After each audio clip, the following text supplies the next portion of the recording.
আমাদের আজকের ব্রাইড পুরান ঢাকার মেয়ে তাহি আপু, জমকালোভাবে আপুর বিয়ে হচ্ছে। তো আপুর ইভেন্টে চলে গেলাম।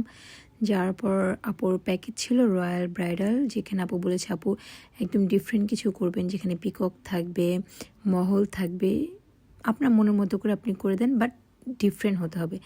তারপর আপুর কথা মতো আমরা কাজ শুরু করে দিই। ফার্স্টে আমরা একটু রয়্যাল করেছি, এরপরে পিকক, যেটা আপুর খুব পছন্দের ছিল। আর আমরা ট্রাই করি সবসময় ব্রাইডকে ডিফারেন্ট কিছু দেওয়ার জন্য। অ্যাজ ব্রাইড আপু প্যাকেজ ছিল রয়্যাল প্যাকেজ, তাই আমরা ট্রাই করেছি একটু রয়্যালভাবে মহল পিকক দিয়ে কাস্টমাইজভাবে কাজ করা। হাফ ডান। আমাদের আজকের ব্রাইডটা অনেক সুন্দর ছিল মাশাল্লাহ। তারপরে আপু বলেছে আপু অবশ্যই হাতের তালুতে আপনার হাজবেন্ডের নাম থাকবে, সাথে যদি পিকক দেন তাহলে ভালো হয়। ট্রাই করেছি আপুর মনের মতো করার। এক সাইড ডান।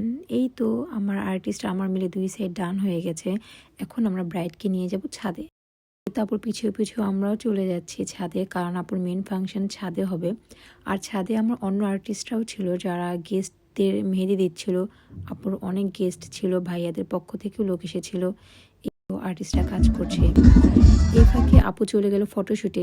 সুযোগে আমিও কিছু ভিডিও নিয়ে নিলাম আপুর, কারণ বসেছিলাম। ফ্রেন্ড এত কিউট, সবাই আপুর সামনে এসে বারবার ডান্স করতেছিল, আপুকে চিয়ার আপ করতেছিল।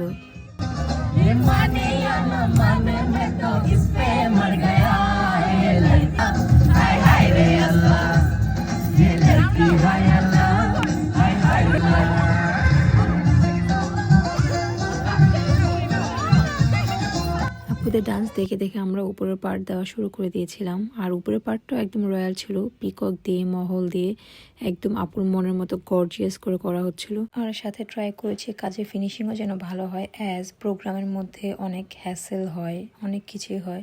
যাই হোক, আমাদের ব্রাইডের তো অনেক পছন্দ হয়েছে। এই তো আমাদের শেষ আজকের জন্য। আল্লাহ হাফেজ।